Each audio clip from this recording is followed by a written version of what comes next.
கர்த்தருக்கு பிரியமானவர்களே, கர்த்தருடைய பரிசுத்த நாமத்திற்கு ஸ்தோத்திரம். இந்த நாளிலே கவனமாய் பரிசுத்த ஆவியானவர் நம்மோடு கூட பேசுகிற அந்த சத்தத்தை கேட்பீர்களானால் நிச்சயமாக கர்த்தர் இந்த வார்த்தைகள் நிமித்தம் உங்களை ஆசீர்வதிப்பாராக, பலப்படுத்துவாராக, தைரியப்படுத்துவாராக, திடப்படுத்துவாராக. கர்த்தருக்கே மகிமை உண்டாவதாக. தொடர்ந்து கர்த்தருடைய நாமத்தினாலே இப்பொழுதும் நான் ஏசாயா தீர்க்கதரிசியின் புத்தகம் 18வது அதிகாரத்தை நான் வாசிக்கிறேன். 7 வசனங்கள் இருக்கிற ஒரு அதிகாரம். எத்தியோப்பியாவின் நதிகளுக்கு அக்கறையிலே நிழலிடும் செட்டைகளுடையதும், கடல் வழியாய் தண்ணீர்களின் மேல் நாணல் படவுகளிலே ஸ்தானாதிபதிகளை அனுப்புகிறதுமான தேசத்திற்கு ஐயோ! வேகமான தூதர்களே, நெடுந்தூரமாய் பரவி இருக்கிறதும், சிறைக்கப்பட்டதும், துவக்க முதல் இதுவரைக்கும் கெடியாயிருந்ததும், அளவிடப்பட்டதும், விதிக்கப்பட்டதும், நதிகள் பாழாக்குகிறதுமான ஜாதி அண்டைக்கு போங்கள். பூ சக்கரத்தில் வாசமாய் இருக்கிறவர்களும் தேசத்து குடிகளுமாகிய நீங்கள் எல்லாரும் மலைகளின் மேல் கொடியேற்றப்படும் போது பாருங்கள், எக்காலம் ஊதப்படும் போது கேளுங்கள். நான் அமர்ந்திருந்து பயிரின் மேல் காயும் காந்தியுள்ள வெயிலை போலவும், அறுப்பு காலத்து உஷ்ணத்தில் உண்டாகும் பனிமேகத்தை போலவும் என் வாசஸ்தலத்திலிருந்து கண்ணோக்குவேன் என்று கர்த்தர் என்னுடனே சொன்னார். திராட்சை செடிகள் அறுப்புக்கு முன்னே பூ பூத்து முற்றி காய்க்கிற காய்கள் பிஞ்சாயிருக்கும் போதே அவர் அறிவாள்களாலே கப்புக்கவர்களை அறுத்து கொடிகளை அறிந்து அகற்றி போடுவார். அவைகள் ஏகமாய் மலைகளின் பட்சிகளுக்கும் பூமியின் மிருகங்களுக்கும் விடப்படும்.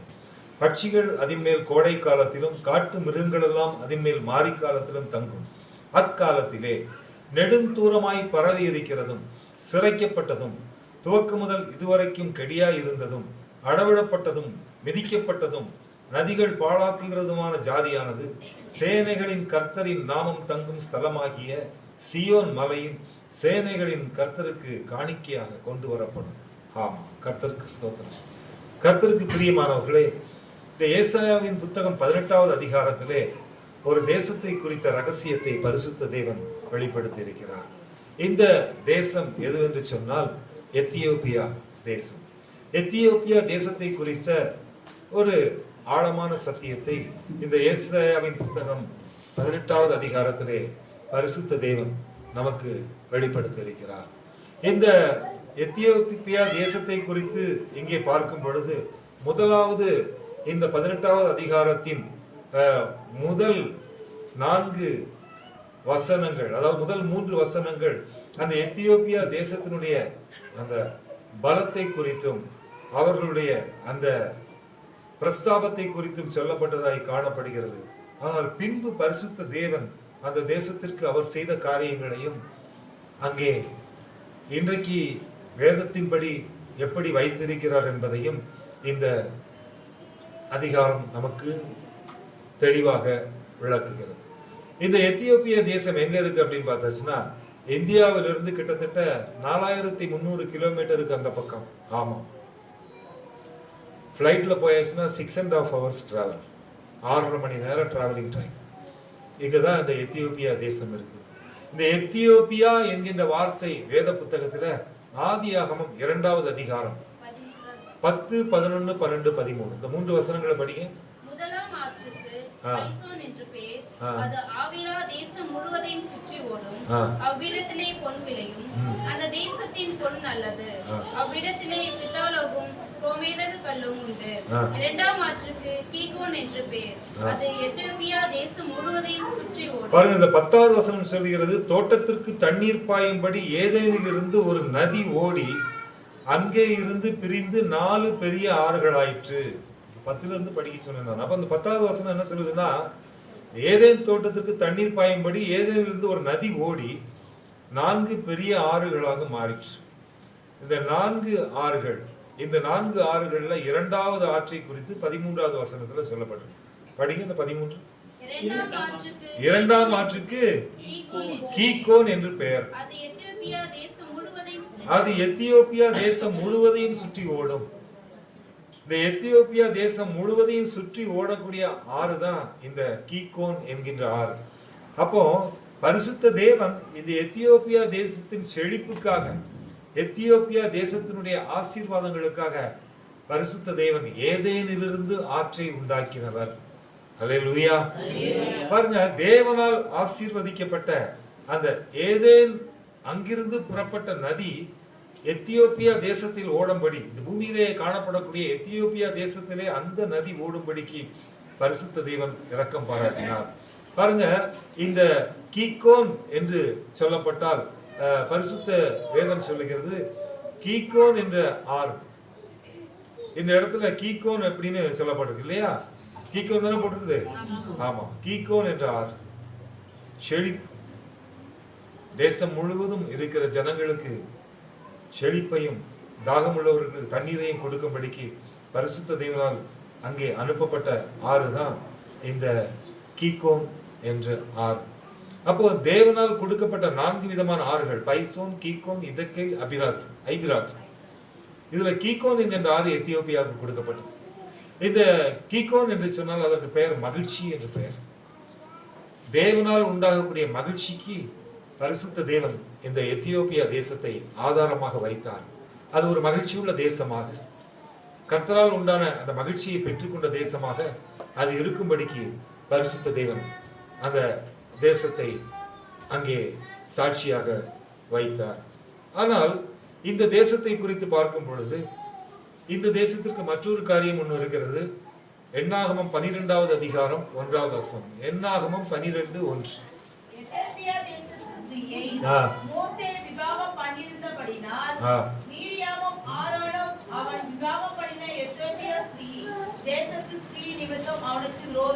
பாருங்க, மோசே எகிப்திலிருந்து தப்பித்து ஓடும் பொழுது அவன் போயிட்டு தஞ்சம் அடைந்த தேசம் எதுனா எத்தியோப்பியா.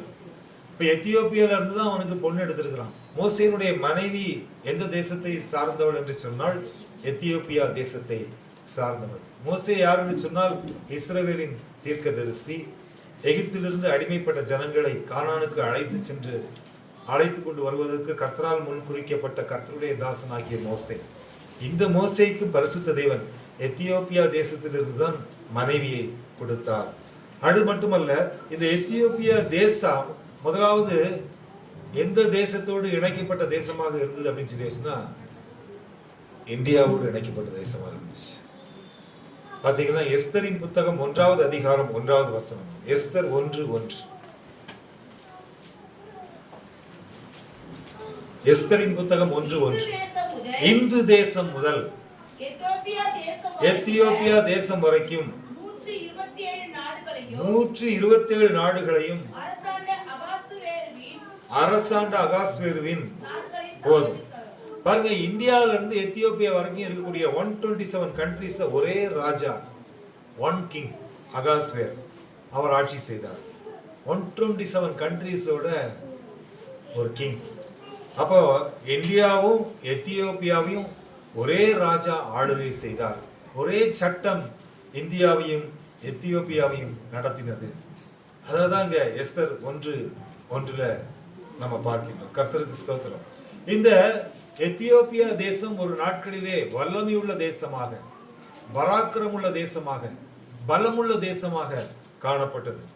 ஆனா கர்த்தருக்கு பிரியமானவர்களே, அந்த தேசத்தின் ஜனங்கள் முழுவதுமாக கர்த்தரை விட்டு பின்வாங்கி, கர்த்தருக்கு மகிமை உண்டாவதாக, பரிசுத்த வேதத்திலே சொல்லப்பட்ட யாக்கோபு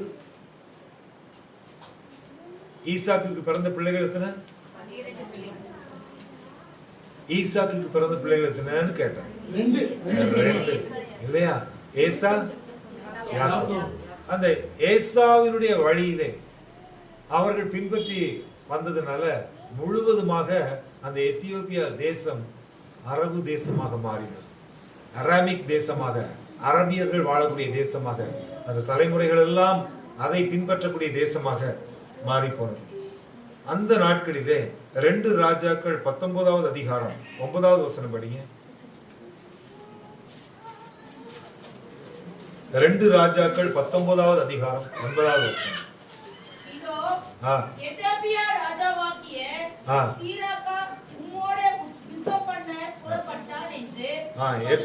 எத்தியோப்பியாவின் ராஜாவாகிய தீராக்கா உம்மோடே யுத்தம் பண்ண புறப்பட்டான் என்று. ஆமா, பாருங்க, எத்தியோப்பியா தேசத்தின் ராஜா ஆகிய தீராக்கா எதற்கு விரோதமாக யுத்தம் பண்ண புறப்பட்டான் என்று சொன்னால், எருசலேமுக்கு விரோதமாக, எசேக்கியா ராஜாவுக்கு விரோதமாக யுத்தம் பண்ண புறப்பட்டான் என்று பரிசுத்த வேதம் அங்கே சொல்லுவதை நாம் பார்க்கின்றோம். கர்த்தருக்கு பிரியமானவர்களே, அப்பேற்பட்ட வல்லமை உள்ள தேசமாக, இந்த எருசலேமுக்கு விரோதமாக யுத்தம் பண்ணக்கூடிய தேசமாக அசீரியர்களும் பெர்சியர்களும், பெர்சியர்கள் என்று சொன்னால் பாரசீகர்கள், இப்படி அவர்களால் சூழ்ந்து பலமுள்ள தேசமாக, எருசலேமுக்கு விரோதமாக யுத்தம் பண்ணக்கூடிய தேசமாக இந்த எத்தியோப்பியா தேசம் மாறினது. அந்த நாட்களிலே ராஜாவாகிய எசேக்கியா பரிசுத்த தேவனுக்கு நேராக தன்னை தாழ்த்தி, இப்படிப்பட்ட இந்த எத்தியோப்பியா தேசம் தன்னுடைய ஜனங்களுக்கு விரோதமாக எழும்பி அங்கே வரும்பொழுது, ராஜாவாகிய எசேக்கியா தேவ சமூகத்திலே தன்னை தாழ்த்தி மன பாரத்தோடு சமூகத்திலே ஜெபிக்கும் பொழுது, கர்த்தர்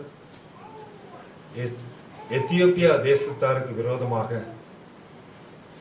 அசீரியர்களுக்கு விரோதமாக பரிசுத்த தேவன் யுத்தம் செய்து எருசலேமுக்கு ஜெயத்தை கொடுத்து, கர்த்தர் ராஜாவாகிய எசேக்கியாவின் நாட்களிலே தேவன் எத்தியோப்பியா தேசத்திற்கு நியாயம் செய்தார். அல்லேலூயா.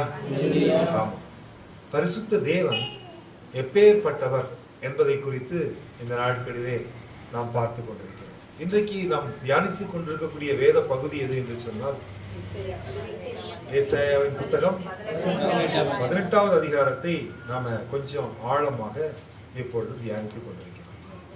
இந்த 18வது அதிகாரத்துல இந்த பலமுள்ள தேசமாகிய எத்தியோப்பியா என்னவானது என்று பார்க்கும் பொழுது, கடைசி 7வது வசனத்திலே சொல்லப்பட்ட நெடுந்தூரமாய் பரவி இருக்கிறதும், சிறைக்கப்பட்டதும், துவக்கம் முதல் இதுவரைக்கும் கெடியா இருந்ததும், அதாவது துவக்கம் முதல் இதுவரையிலும் கெடியா இருந்ததும், கர்த்தரால் ஆசீர்வதிக்கப்பட வேண்டும் என்று சொல்லி கர்த்தர் கொடுத்த அந்த ஜீவ தண்ணீரை பெற்ற தேசம், ஜீவ வாசனை உள்ள தேசம் மரண வாசனையாக மாறி போனது. அப்படிப்பட்ட இதுவரையிலும் துவக்கம் முதல் ஆரம்ப நாட்களில் இருந்து அது இதுவரையிலும் கெடியதாய் தான் இருந்தது. அதாவது கெடியது என்று சொன்னால் வாசனை, துர்வாசனை, தேவனுக்கு பிரியமில்லாத வாசனை, அந்த வாசனையாக இருந்த தேசமாக இருந்தது. அளவிடப்பட்டதும், ஆமா, அது முழுவதுமாக நெடுந்தூரமாய் பரவி இருந்தாலும் கர்த்தரால் அளக்கப்பட்ட, அளவிடப்பட்டதும், அடுத்து மிதிக்கப்பட்டதும், என்னது மிதிக்கப்பட்டதும், அடுத்து நதிகள் பாழாக்குகிறதுமான ஜாதியானது ஒரு காலம் வந்தது. அந்த காலத்திலே சேனைகளின் கர்த்தரின் நாமம் தங்கும் ஸ்தலமாகிய சீயோன் மலையில் சேனைகளின் கர்த்தருக்கு காணிக்கையாக கொண்டு வரப்படும். அப்படிப்பட்ட சிறைக்கப்பட்ட தேசம், கெடியான தேசம், அளவிடப்பட்ட தேசம், மிதிக்கப்பட்ட தேசம், பாழாக்குகிற ஜாதியை கொண்டு இருந்த தேசம், ஆமா, நெடுந்தூரமாய் பரவி இருந்த தேசம், அது இன்றைக்கு கர்த்தருடைய நாமத்தினாலே கர்த்தருக்கு காணிக்கையான தேசமாக மாறும் என்று சொல்லி, கொண்டு வரப்படும் என்று சொல்லி பரிசுத்த வேதம் இந்த 7வது வசனத்திலே நமக்கு சொல்லுகிறது. இந்த தேசம், இந்த பாழாக்கப்பட்ட தேசம், மிதிக்கப்பட்ட தேசம், இந்த கெடியான தேசம் ஒரு நாள் வரும், அப்பொழுது அது சேனைகளின் கர்த்தருக்கு காணிக்கையாக கொடுக்கப்படும் தேசமாக மாறும் என்று இந்த ஏசாயாவின் புத்தகத்தில் ஏசாயா தீர்க்கதரிசி இயேசு கிறிஸ்து பிறப்பதற்கு 700 ஆண்டுகளுக்கு முன்பாக இந்த பூமியிலே பிறந்த இந்த தீர்க்கதரிசி இந்த எத்தியோப்பியா தேசத்தை குறித்து எழுதி வைத்த வாக்கியம்தான் இந்த ஏசாயாவின் புத்தகம் 18வது அதிகாரம். அல்லேலூயா. கர்த்தருக்கு பிரியமானவர்களே, சங்கீதம் 68:31. பிரபுக்கள் எகிப்திலிருந்து வருவார்கள், எத்தியோப்பியா தேவனை நோக்கி கையெடுக்க தீ விரிக்கும். ஆமா, பரிசுத்த தேவனை அறிந்து கொள்ளும். அங்கு இருக்கிற அந்த பாழாக்குகிற ஜாதி, அருவருக்கப்பட்ட ஜாதி ஆண்டவரை துதிக்கிற ஜாதியாக மாறும். அவர்கள் தேவனை நோக்கி கையெடுக்க தங்களை ஆயத்தப்படுத்துவார்கள் என்று இங்கே சங்கீத புத்தகத்திலே தாவீது 68ஆம் சங்கீதம் 31வது வசனத்தில் சொல்லுகிறதை பார்க்கிறோம். கர்த்தருக்கு பிரியமானவர்கள், பரிசுத்த வேதத்தின் வார்த்தைகள், எழுத்துக்கள் ஒருபோதும் மாறாது. அவைகள் உண்மை உள்ளது. கர்த்தர் சொல்லுவார், அவர் சொல்லும் வார்த்தை நிறைவேறும் என்று பரிசுத்த வேதம் சொல்லுகிறது. அல்லேலூயா. கர்த்தருக்கு, பரிசுத்த தேவனுக்கு மகிமை உண்டாவதாக. அடுத்து ஏசாயாவின் புத்தகம் 45வது அதிகாரம் 14வது வசனம். எகிப்தின் சம்பாத்தியமும் எத்தியோப்பியாவின் வர்த்தக லாபமும் வர்த்தக லாபமும் உன்னிடத்திற்கு தாண்டி வந்து உன்னுடையதாகும். ஆம், கர்த்தருடைய பிள்ளைகளுக்கும் கர்த்தருடைய வார்த்தைக்கும் சம்பந்தமே இல்லாத, கர்த்தரை விட்டு விலகி இருக்கிற, கெடியுள்ள, மிதிக்கப்பட்ட, பாழாக்குகிற அந்த தேசத்தை எவ்வளவு அழகா பரிசுத்த தேவனுடைய வார்த்தை சொல்லுகிறது, கர்த்தருடையதாகும். அல்லேலூயா. அது யாருடையதாகுமா? அது மட்டுமல்ல, அங்கே அவர்கள் சொல்லுவார்களாம், உன் பின்னே விலங்கிடப்பட்டு நடந்து வந்து உன்னுடனே மாத்திரம் தேவன் இருக்கிறார், அவரை அல்லாமல் வேறே தேவன் இல்லை என்று சொல்லக்கூடிய தேசமாக அந்த தேசம் மாறும். அல்லேலூயா. என்ன ஆச்சரியமா இருக்கு! கர்த்தருடைய வார்த்தை எவ்வளவு உண்மையா இருக்கு பாருங்க. அதாவது இந்த சம்பவத்தை ஏசாயா தீர்க்கதரிசி எழுதும் பொழுது நினைச்சே பார்க்க முடியலைங்க. இப்படிப்பட்ட சூழ்நிலைகள் பின்னாட்களிலே நடக்கும் என்று எவ்வளவு அழகா ஏசாயா தீர்க்கதரிசி இங்கே சொல்லியிருக்கிறார். ஏசாயா தீர்க்கதரிசியினுடைய புஸ்தகம் ஆச்சரியப்படத்தக்கக்கூடிய காரியங்களை வெளிப்படுத்தக்கூடிய புத்தகமாக காணப்படுகிறது. கர்த்தருக்கு பிரியமானவர்களே, இந்த கீகோன் ஆறு, இதுதான் எத்தியோப்பியா தேசத்தினுடைய ஆறு. இந்த ஆற்றுக்கு தற்போதைய பேர் என்ன தெரியுமா? அபாய் ரிவர். அதாவது நைல் நதி, எகிப்து தேசத்தினுடைய நைல் நதி. அந்த நைல் நதி இந்த, அதாவது எத்தியோப்பியா தேசத்தின் வழியாக செல்லக்கூடிய அந்த நதி, அந்த நதியோடு கீகோன் ஆறு இணைக்கப்பட்டு இப்பொழுது எகிப்து தேசத்துல இந்த கீகோன் என்கின்ற பெயர் மாறி அபாய் ரிவர், நைல் ரிவர் அப்படின்னு பெயர் மாற்றப்பட்டிருக்கிறது. அப்ப இந்த கீகோன் ஆறு என்னாச்சு? கீகோன் ஆறு ஆதியாகமத்துல 2வது அதிகாரத்துல ஏதேன் தோட்டத்திலிருந்து பிரிஞ்சு வந்த அந்த 4 நதி, அந்த 4 ஆறுகள், பைசோன், கீகோன், எதேக்கேல், ஐபிராத்து, இந்த 4 நதிகள் விசேஷித்த நதிகள். ஏதேன் தோட்டத்திலிருந்து ஆண்டவரால் கொடுக்கப்பட்ட நதிகள். இந்த ஆண்டவரால் கொடுக்கப்பட்ட நதிகளில் ஒன்றுதான் கீகோன். இதை பரிசுத்த தேவன் எத்தியோப்பியா தேசத்திற்கு அர்ப்பணிப்பாக கொடுத்தார். இந்த எத்தியோப்பியா தேசத்திற்கு கொண்டு வரப்பட்ட அந்த கீதோன் என்ற ஜீவ தண்ணீர், அந்த ஜீவ நதி எங்கே போனது? அல்லேலூயா. கேள்வி வருதா இல்லையா? கர்த்தருக்கு பிரியமானவர்களே, தேவன் லேசப்பட்ட ஆள் கிடையாது. ஆண்டவர் லேசப்பட்டவர் கிடையாது. அவர் அவருடைய பிள்ளைகளை நேசிக்கிறவர். அவருடைய பிள்ளைகளை உண்மையா பொய்யா? தேவன் அவருடைய பிள்ளைகளை நேசிக்கிறவர். இந்த எசேக்கியா ராஜா இருக்கிறான் பாருங்க, அவனுடைய நாட்கள்ல ஒரு காரியத்தை செஞ்சார். இப்போ யாருடைய நாட்கள்ல எருசலேம் தேவாலயம் கட்டப்பட்டது? ஆமென், அல்லேலூயா. எல்லாரும் ஒரு கைத்தட்டலாமே பிரபுக்கு. பிரபு தப்பா சொன்னார், அதனால கைத்தட்ட சொன்னேன். சாலமோன் நாட்கள்ல எருசலேம் தேவாலயம் கட்டப்பட்டது. உண்மையா பொய்யா? எல்லாரும் அப்படியே பாக்குறாங்க. உண்மைதாங்க. சாலமோன் நாட்கள்ல தான் எருசலேம் தேவாலயம். தாவீதின் நாட்கள்ல அந்த எருசலேம் தேவாலயத்திற்கான இடம் ஆயத்தப்படுத்தப்பட்டது, பொருட்கள் ஆயத்தப்படுத்தப்பட்டது. ஆனால் சாலமோனின் நாட்களில் தான் எருசலேம் தேவாலயம் கட்டப்பட்டது. ஆமென் சொல்லுங்களேன். இப்ப இந்த எருசலேம் தேவாலயம் கட்டப்பட்டு இருக்கிற இடம், ராஜாவாகி தாவீது, முதல்ல சவுல் ராஜா, அதுக்கு பிறகு தாவீது, அப்புறம் சாலமோன், அப்படி லைனா வராங்க. அந்த எருசலேம் நகரத்தை, அந்த சீயோன் கோட்டையை, அந்த யூத ஜனங்களை ஆண்ட ராஜா தான் எசேக்கியா. அல்லேலூயா. இந்த எசேக்கியாவின் நாட்களில் தான் எத்தியோப்பியாவும் அசிரியாவும் சேர்ந்து எசேக்கியாவுக்கு விரோதமாக படையெடுத்து வந்தார்கள். இவர்களுக்காக கர்த்தர் முன்பாக நின்று யுத்தம் செய்து அவர்களை ஒன்றுமில்லாமல் ஆக்கினார். அந்த சூழ்நிலையின் மத்தியில எசேக்கியா ராஜாவின் மூலமாக கர்த்தர் ஒரு காரியத்தை செய்தார். படிங்க. கர்த்தருக்கு மகிமை உண்டாவதாக. 2 நாளாகமும் 32வது அதிகாரம், 2 நாளாகமும் 32வது அதிகாரம் 27, 28, 29, 30. 2 நாளாகமும் 32வது அதிகாரம் 27, 28, 29, 30. எசேக்கியாவுக்கு மிகுதியான ஐஸ்வரியமும் கனமும் உண்டாயிருந்தது. வெள்ளியும் பொன்னும் ரத்தினங்களும் கந்தவர்க்கங்களும் கேடகங்களும் வினோதமான ஆபரணங்களும் பொக்கிஷ சாலைகளையும் தனக்கு வந்து கொண்டிருந்த தானியமும் திராட்சரசமும் எண்ணெயையும் வைக்கும்படியான பண்டக சாலைகளையும் சகல வகையுள்ள மிருக ஜீவன்களுக்கு கொட்டாரங்களையும் மந்தைகளுக்கு தொழுவங்களையும் உண்டாக்கினான். அவன் தனக்கு பட்டணங்களை கட்டுவித்து ஏராளமான ஆடு மாடுகளை வைத்திருந்தான்.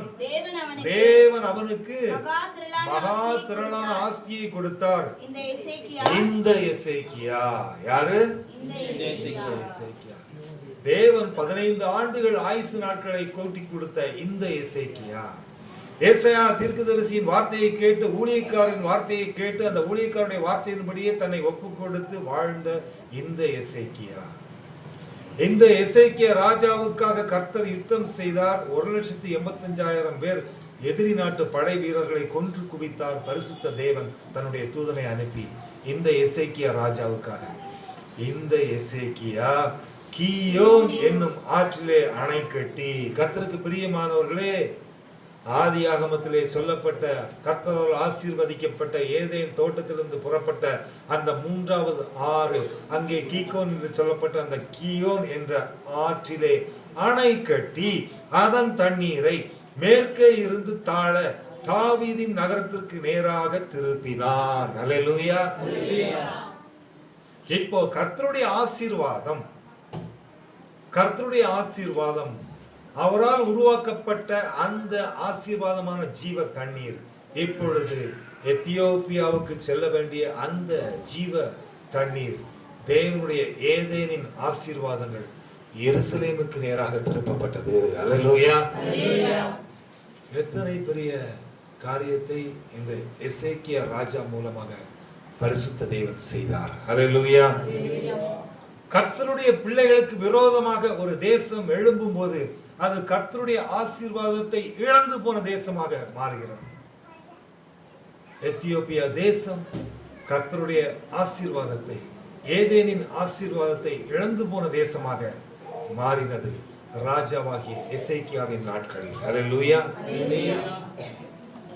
இந்த கீகோன் என்ற ஆறு, கீகோன் என்கின்ற ஆசீர்வாதம் அங்கே எத்தியோப்பியாவில் மறைந்து போனது.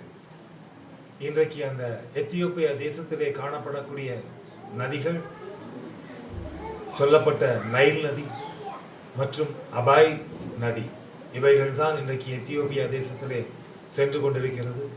ஆனாலும் இந்த கீகோன் ஆற்றிலே அணை கட்டினபடியினாலே பெரும்பகுதியான தண்ணீர் எருசலேமுக்கு நேராக திரும்பினது. கொஞ்சம் தண்ணீர் அங்கே எத்தியோப்பியா தேசத்திலே சென்று கொள்ளும்படி கர்த்தர் அனுக்கிரகம் பாராட்டினார். அல்லேலூயா. கர்த்தருக்கு பிரியமானவர்களே, தேவன் அவருடைய பிள்ளைகளுக்காக யுத்தம் செய்கிற தேவன், பரிசுத்த தேவன். இங்கே எசேக்கியா ராஜா மூலமாக அந்த தேவனுடைய அந்த 3ஆம் நதியை, தன்னுடைய தேவனுடைய உடன்படிக்கையை பெட்டி வாசம் பண்ணுகிற எருசலேமுக்கு நேராக திருப்பின எசேக்கியா ராஜா. எவ்வளவு பெரிய காரியத்தை இந்த எசேக்கியா ராஜா செய்திருக்கின்றார். இது கர்த்தரால் கொடுக்கப்பட்ட ஒரு மிகப்பெரிய காரியமாக காணப்படுகிறது. இந்த எத்தியோப்பியா தேசம் தேவனால் ஆசீர்வதிக்கப்பட்ட தேசமாக மாறும்படிக்கு கர்த்தர் அந்த தேசத்திற்கு அனுக்கிரகம் பாராட்டினார். அதைத்தான் கடைசி நாட்களிலே இந்த எத்தியோப்பியா தேசம் சேனைகளின் கர்த்தருக்கு காணிக்கையாய் கொண்டு வரப்படும் என்று சொல்லி இந்த ஏசாயாவின் புத்தகம் 18வது அதிகாரம் 7வது வசனத்திலே படித்தோம். கர்த்தருக்கு பிரியமானவர்களே, இன்றைக்கு நாம் கடைசி நாட்களிலே வாழ்ந்து கொண்டிருக்கிறோம். அல்லேலூயா. உண்மையா பொய்யா? பரிசுத்த தேவன் லூக்காவின் புத்தகத்திலே அங்கே 21வது அதிகாரத்திலே சொல்லப்பட்ட அடையாளங்கள், மத்தேயு 24 சொல்லப்பட்ட அடையாளங்கள், மார்க்குவின் புத்தகம் 13 சொல்லப்பட்ட அடையாளங்கள், இதோ உலகத்தின் முடிவுக்கும் உடைய வருகைக்கும் அடையாளம் என்ன என்று சீஷர்கள் கேட்டபோது என்ன அடையாளத்தை பரிசுத்த தேவன் சொன்னாரோ அத்தனையும் இந்த பூமியிலே இப்பொழுது நடந்து கொண்டிருக்கிறது. உண்மையா பொய்யா? ஏங்க உண்மையா பொய்யா? ஏங்க தேவனுடைய வருகைக்கான அடையாளங்கள் இந்த பூமியிலே இப்பொழுது நடந்து கொண்டிருப்பது உண்மையா பொய்யா? கொஞ்சம் சத்தமா சொல்லுங்களேன். உண்மையா பொய்யா? படிங்க மத்தேயு 24:6. யுத்தங்களின் செய்திகளையும் கேள்விப்படுவீர்கள், கலங்காதபடி எச்சரிக்கையாய் இருங்கள். இவைகளெல்லாம் சம்பவிக்க வேண்டியதே, ஆனாலும் முடிவு உடனே வராது. அடுத்த வசனம். ஜனத்துக்கு விரோதமாய் ஜனமும் ராஜ்யத்துக்கு விரோதமாய் ராஜ்யமும் எழும்பும், பஞ்சங்களும் கொள்ளை நோய்களும் பூமி அதிர்ச்சிகளும் பல இடங்களில் உண்டாகும். இதெல்லாம் இன்னைக்கு நடந்துட்டு இருக்கா இல்லையா? ஹலோ, நடக்குதா இல்லையா? நாட்டுக்கு நாடு அடிச்சுக்கிறாங்களா இல்லையா? அடிச்சுக்கிறாங்களா இல்லையா? பஞ்சம் இருக்குதா இல்லையா? கொள்ளை நோய் இருக்குதா இல்லையா? பூமி அதிர்ச்சி இருக்குதா இல்லையா? ஜனத்துக்கு விரோதமா ஜனம் இருக்கிறாங்களா இல்லையா? இதுக்கு வீடு பூந்து அடிக்கிறாங்க இப்பெல்லாம் இல்லையா? ஜனத்துக்கு விரோதமா எல்லாமே நடக்குது. தேவன் சொன்ன அத்தனை அடையாளங்களும் இன்னைக்கு நடந்துகிட்டு இருக்கு. இது கடைசி காலம். என்ன காலம்? அப்ப இந்த கடைசி காலத்துல ஏசாயாவின் புத்தகம் 18வது அதிகாரத்திலே சொல்லப்பட்ட வார்த்தையின்படி நெடுந்தூரமாய் பரவி இருக்கிறதும், சிறைக்கப்பட்டதும், துவக்கம் முதல் இதுவரைக்கும் கெடியாயிருந்ததும், அளவிடப்பட்டதும், மிதிக்கப்பட்டதும், நதிகள் பாழாக்குகிறதுமான ஜாதியானது சேனைகளின் கர்த்தரின் நாமம் தங்கும் ஸ்தலமாகிய சியோன் மலையின் சேனைகளின் கர்த்தருக்கு காணிக்கையாக கொண்டு வரப்படும். எப்படி கொண்டு வரப்படுமா? அல்லேலூயா. கர்த்தருக்கு பிரியமானவர்களே, இன்றைக்கு எத்தியோப்பியா தேசத்துல மிகப்பெரிய எழுப்புதலை கர்த்தர் கொடுத்திருக்கின்றார். அவுட் ஆஃப் 100% பாப்புலேஷன்ல 70% பாப்புலேஷன் 70% இன்றைக்கு கிறிஸ்தவர்களாக மாறி போனார்கள். அல்லேலூயா. 70% கிறிஸ்தவர்கள் இந்த எத்தியோப்பியா தேசத்தில். அங்க டோட்டல் பாப்புலேஷன் 12 கோடி. அந்த 12 கோடி ஜனங்கள்ல 8,40,00,000 பேர் கிறிஸ்தவர்கள். மீதி இருக்கிற ஜனங்க அரபியர்கள், பாரசீகர்கள். இன்றைக்கு பரிசுத்த தேவன் அந்த தேசத்தை கர்த்தரால் ஆசீர்வதிக்கப்பட்ட தேசமாக, ஜீவ தண்ணீர், ஜீவ வாசனை உள்ள தேசமாக மாற்றி இருக்கிறார். ஹல்லேலூயா. இன்னும் 30% பேலன்ஸ் இருக்கு. எத்தனை % இருக்குது? இன்னும் 30% ரட்சிக்கப்பட வேண்டிய கூட்டம் அந்த தேசத்துல காணப்படுகிறது. பரிசுத்த வேதம் சொல்லுகிறது, எத்தியோப்பியா காணிக்கையாக அவருடைய நாட்களில், கடைசி நாட்களிலே பரிசுத்த வேதம் அதைத்தான் சொல்லுகிறது, சேனைகளின் கர்த்தருக்கு காணிக்கையாக கொண்டு வரப்படும். அப்ப இன்னும் கொஞ்சம் இருக்கு, பேலன்ஸ் இருக்கு, இன்னும் 30% இருக்கு. முழுவதுமாக அந்த ரட்சிப்பின் வாசனையை பெற்றுக்கொண்ட ஒரு தேசமாக அந்த தேசம் மாறும். அப்போ ஒரு விஷயத்தை நல்லா புரிஞ்சுக்குங்க, தேசத்தின் ஜனங்களை, தேசத்தை ரட்சிக்கிற ஒரு மனுஷனா ஆண்டவர். நம்முடைய ஆண்டவர் எப்படிப்பட்டவர்? சங்கீதம் 47:7.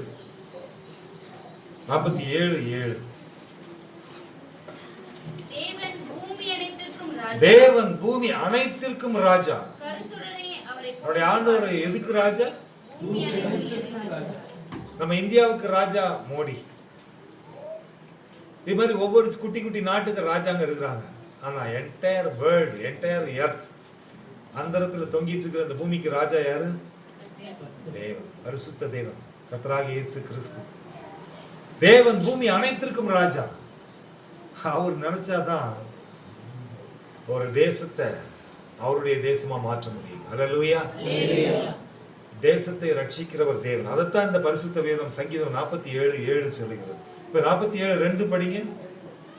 உன்னதமானவராகிய கர்த்தர் பயங்கரமானவரும் பூமியின் மீது அவர் பூமியின் மீது எங்கும் மகத்துவமான ராஜாவாக இருக்கிறார்.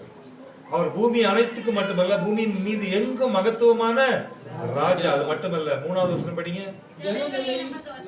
ஜனங்களை நமக்கு வசப்படுத்தி ஜாதிகளை நம்முடைய பாதங்களுக்கு. கர்த்தருக்கு பிரியமானவர்களே, ரட்சிக்கப்படாத, ஜீவ வாசனை இல்லாத, சிறைக்கப்பட்ட, பாழாக்கப்பட்ட காரியங்களை செய்த, மிதிக்கப்பட்ட, அருவருப்பான காரியங்களை செய்த அந்த தேசம் இன்றைக்கு 70% கர்த்தருடைய தேசமாக மாறி இருக்குமானால், கர்த்தரால் ஆகாத காரியம் ஒன்று உண்டோ? கர்த்தரால் ஆகாத காரியம் ஏதாச்சும் இருக்கா? அவரால் முடியாத எதுவுமே கிடையாது. அப்போ தேவன் நினைச்சா நம்முடைய தேசத்துக்கு ரட்சிப்பு கொடுக்க முடியுமா? முடியாதா? அது ஒண்ணுமே கிடையாது. ஒண்ணுமே. ஆமா, கர்த்தரால் ரட்சிப்பு ஒன்றுமே கிடையாது. அப்போ நம்முடைய தேசம் ரட்சிக்கப்பட்ட தேசமாக மாறும்போது இது கர்த்தருக்கு காணிக்கையான தேசமாக மாறும். அல்லேலூயா. உண்மையா பொய்யா? ஹலோ, கர்த்தரால் ஆசீர்வதிக்கப்பட்ட தேசமாக பாருங்க. இந்த இந்திய தேசத்தையும் ஆண்ட ராஜா தான் ராஜாவாகி அகாஸ்வேர். அப்ப இந்தியா தேசத்துக்கு கொடுக்கப்பட்ட சட்டம் தான் எத்தியோப்பியா தேசத்திற்கும் கொடுக்கப்பட்டிருந்தது. 127 நாடுகளின் ராஜாவாகிய அகாஸ்வேர். அந்த ராஜாவும் ரட்சிக்கப்பட்டார். யூத ஜனங்களுக்காக அவரும் யுத்தம் செய்ய ஆரம்பித்தார். யூதனுக்காக அவர் எழும்பி நின்றார். இன்றைக்கு கர்த்தருக்கு பிரியமானவர்கள், 127 நாடுகளை ஆண்ட ராஜாவை காட்டிலும் நம்மை ஆளுகிற ராஜாதி ராஜா, பூமி அனைத்திற்கும் ராஜா, அவர் பெரியவர். அவர் எல்லாவற்றிலும் பெரியவர். இன்றைக்கும் நம்முடைய தேசத்திலே காணப்படக்கூடிய அநேக உபத்திரவங்கள், தேவனுடைய பிள்ளைகளுக்கு விரோதமாக காணப்படக்கூடிய அநேக பாடுகள், அதை குறித்து நாம் கவலைப்பட வேண்டிய அவசியம் இல்லை. ஒரு காரியத்தை மட்டும் நம்ம மனசுல ஞாபகம் வச்சுக்கணும். நீயும் நானும் ஆராதிக்கிற தேவன் பூமி அனைத்திற்கும் ராஜா. எதற்கு ராஜா? நீ உண்மையுள்ள கிறிஸ்தவனாக. எப்படிப்பட்ட கிறிஸ்தவனாக இருக்கணும்? மாய்மாலம் இல்லாத கிறிஸ்தவனாக இரு. பரிசுத்த தேவன் நம்முடைய இந்திய தேசத்துல முழுவதுமாக அவருடைய ஜீவ தண்ணீரை கொடுத்திருக்கின்றார். நாம் இந்த தேசத்துல கர்த்தருடைய சமூகத்துல நம்மை ஒப்பு கொடுப்போம். இந்த வருஷம் நம்ம அதிகமா நம்முடைய தேசத்திற்காக பிரார்த்தனை செய்வோம். இந்த தேசம் கர்த்தருக்கு காணிக்கையாக மாறும். எப்படி மாறணும்? எப்படி எத்தியோப்பியா தேசம் கர்த்தருக்கு காணிக்கையாக கொண்டு வரப்படும் என்ற ஏசாயா தீர்க்கதரிசியின் புத்தகத்திலே சொல்லப்பட்டு அந்த வார்த்தை நிறைவேறுகிறதோ, அதே போல இன்றைக்கு நம்முடைய தேசம், கர்த்தாவே என் தேசம் உமக்கு காணிக்கையாக மாறட்டும். ஹல்லேலூயா. விசுவாசிக்கிற ஒரு ஆமென் சொல்லுங்களேன். என் தேசம் கர்த்தருக்கு காணிக்கையாக மாறட்டும். ஹல்லேலூயா. பெரிய சமாதானத்தை கர்த்தர் தேசத்துல கொடுப்பார். ஒரு பெரிய ஆசீர்வாதத்தை கர்த்தர் நம்முடைய தேசத்துல கொடுப்பார். ஆம், பரிசுத்த தேவனுடைய நாட்கள், அவருடைய வருகையின் நாட்கள் மிக சமீபம். நம்முடைய தேசம் இன்றைக்கு எப்படி ஏசாயா தீர்க்கதரிசியின் புத்தகத்திலே சொல்லப்பட்ட சிறைக்கப்பட்டதும் பாழாக்கப்பட்டதும் அருவருக்கப்பட்டதும் என்று அநேக காரியங்களை நெடுந்தூரமாய் பரவி இருக்கிறதும் என்று சொல்லி அத்தனை காரியங்களையும் இன்றைக்கு நாம் பார்த்து கொண்டிருக்கிறோமோ, அப்படிப்பட்ட காரியங்கள் எல்லாம் ஒரு நாள் மாறி பரிசுத்த தேவன் ஆம் கர்த்தருக்கு காணிக்கையாக கொண்டு வரப்படும் தேசமாக மாற்றுவார் என்ற விசுவாசத்தோடு ஒரு ஆமென் சொல்லுங்களேன். ஜெபிப்போம். நிச்சயமாக நானும் என் வீட்டாருமோ என்றால் அதுபோல நானும் என் தேசமும் என்றால் கர்த்தரையே. அப்படிப்பட்ட தேசமாக நம்முடைய தேசம் மாற வேண்டும். அதற்கு கர்த்தர் யுத்தம் செய்ய வேண்டும். எசேக்கியா ராஜாவின் நாட்களிலே பரிசுத்த தேவன் எப்படி யுத்தம் செய்தாரோ, அதே போல இந்த நாட்களிலே கர்த்தர் நமக்காக யுத்தம் செய்யும் பொழுது பரிசுத்த தேவன் ராஜாக்களின் இருதயத்தை மாற்றுகிறவர். எப்படி பூமி அனைத்திலும் அந்த நாட்களிலே பாபிலோன் ராஜாவாகிய நேபுகாத் நேச்சார் தேசத்திலே தேவனுக்கு விரோதமாக அநேக சட்டங்களை இயற்றி ஜனங்களை தனக்கு கீழ்ப்படுத்தினானோ, அதே போல இன்றைக்கு எப்படிப்பட்ட சூழ்நிலைகள் காணப்பட்டாலும் பரிசுத்த தேவன் நேபுகாத் நேச்சாரை ரட்சிக்க வல்லவராக இருந்தால் நிச்சயமாக நம்முடைய தேசத்து தலைவர்களையும் ரட்சிக்க வல்லமை உள்ளவர். அல்லேலூயா. நேபுகாத்நேச்சர் யாரு? யாருக்காவது தெரியுமா? நேபுகாத்நேச்சர் பாபிலோன் ராஜா. என்ன ராஜா? சிலை செய்து அந்த சிலையை கும்பிடாதவங்க எல்லாம் என்ன பண்ணுவேன்னு சொன்னாரு? எரிகிற அக்னி சூளைக்குள்ள போட்டு கொளுத்திடுவேன்னு சொன்னாரு. சொன்னாரா இல்லையா? இந்த சிலையை எவனாவது கும்பிடல, இந்த நாட்டில் யாராச்சும் இந்த சிலைக்கு தலைவணங்கள்ல, எல்லாரையும் தூக்கி அவங்களுக்கு நான் பனிஷ்மெண்ட் என்னன்னா மரண தண்டனை, அவர்களை கொளுத்தி விடுவேன், எரிகிற அக்னியில போட்டு கொளுத்தி விடுவேன்னு சொன்னாரு ராஜாவாகிய நேபுகாத்நேச்சர். பலமுள்ள ராஜா. ஆனா அந்த ராஜா அதுக்கு பிறகு என்ன சொன்னார் தெரியுமா? அதே ராஜா, எல்லா ஜனங்களையும் கொளுத்திடுவேன்னு சொன்ன ராஜா மறுபடியும் என்ன சொன்னார் தெரியுமா? அந்த ஒரு வசனத்தை மட்டும் படிங்க. தானியேல் 4வது அதிகாரம், 4வது அதிகாரம், தானியேல் 4வது அதிகாரம் 1வது வசனம். சரி, அந்த ராஜா இதே படிங்க. 3:29 படிங்க.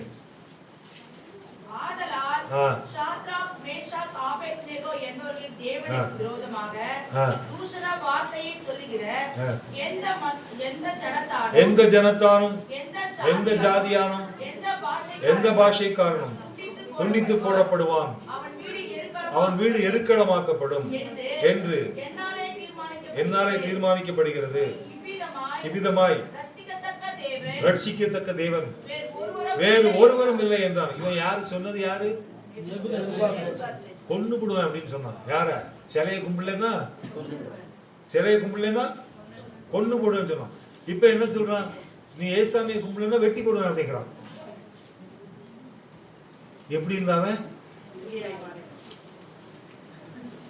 கொஞ்சம் யோசிச்சு பாருங்களேன். முதல்ல என்ன சொன்னா? உன்னை கொன்னு கூட எரிச்சிருவேன் உன்னை அப்படின்னு சொன்னான். நிறைய பேர் எரிச்சாங்க, இந்தியாவில் எரிச்சிட்டு இருக்கிறாங்க. இன்னும் உன்னை எரிச்சு போடுவேன் அப்படின்னு சொன்னான். இப்ப அப்படி சொன்ன மனுஷன் இப்ப என்ன சொல்றான்? உன்னை வெட்டி போடுவேன் அப்படிங்கிறான். துண்டித்து போடப்படுவேன்னா வெட்டி போடுவேன் அப்படிங்கிறான். என்ன மனுஷனா? அப்ப அங்க அதை கும்பிடலன்னா வெட்டி போடுவேங்கிறான், இப்ப இதை கும்பிடலன்னா என்னையா அது அப்படிங்கிற. ஆண்டவர் ஒரு மனுஷனுடைய இருதயத்தை எப்படி மாற்றுகிறார் பாருங்க. அதான் பரிசுத்த தேவன். இப்ப அவன் தான் சாட்சி கொடுக்கிறான். தானியேல் 4:1 படிங்க. ராஜாவாகிய நேபுகாத்நேச்சார் பூமி எங்கும் குடியிருக்கிற சகல ஜனத்தாருக்கும் ஜாதியாருக்கும் பாஷைக்காரருக்கும் எழுதுகிறது என்னவென்றால், உங்களுக்கு சமாதானம் பெருக கடவுது. அல்லேலூயா. சமாதானத்தை கெடுத்துக்கிட்டு இருந்த ராஜா இப்போ என்ன பேசுறாரு? சமாதானம், ஷாலோம், சமாதானம், சமாதானம். அப்ப ஆண்டவர் நினைச்சா ஒரு தேசத்துக்கு சமாதானத்தை கொடுக்க முடியுமா? முடியாது. இன்றைக்கும் கர்த்தருக்கு பிரியமானவர்களே, ஒரு விசேஷித்த செய்தியை, என்னுடைய வருகை சமீபம், இந்த கடைசி நாட்களிலே ஏசாயா தீர்க்கதரிசியின் மூலமாக பரிசுத்த தேவனுடைய வருகை நாட்களுக்கு முன்பாக இந்த பூமியில் நடக்கக்கூடிய அடையாளங்களிலே ஒரு அடையாளத்தை இன்றைக்கு பார்த்தோம். எத்தியோப்பியா தேசத்தின் சால்வேஷன், 70% சால்வேஷன். இன்னும் எத்தனை % பேலன்ஸ் இருக்குது? 30% பேலன்ஸ் இருக்குது. கர்த்தருக்கு பிரியமானவர்களே, ஒரு தேசத்தை தேவனால் ரட்சிக்க முடியும் என்று சொன்னால் நம்முடைய தேசத்தையும் தேவனால் ரட்சிக்க முடியும். நாம் ஜெபிப்போம். கர்த்தருக்கு காணிக்கையாக நம்முடைய தேசத்தை ஒப்புக் கொடுப்போம், நம்மையும் ஒப்புக் கொடுப்போம், நம் குடும்பத்தையும் ஒப்புக் கொடுப்போம். கர்த்தர் நம்முடைய தேசத்தையும் சமாதானத்தின் தேசமாக மாற்றுவார். அல்லேலூயா. God bless you. கர்த்தர் உங்களை ஆசீர்வதிப்பார்.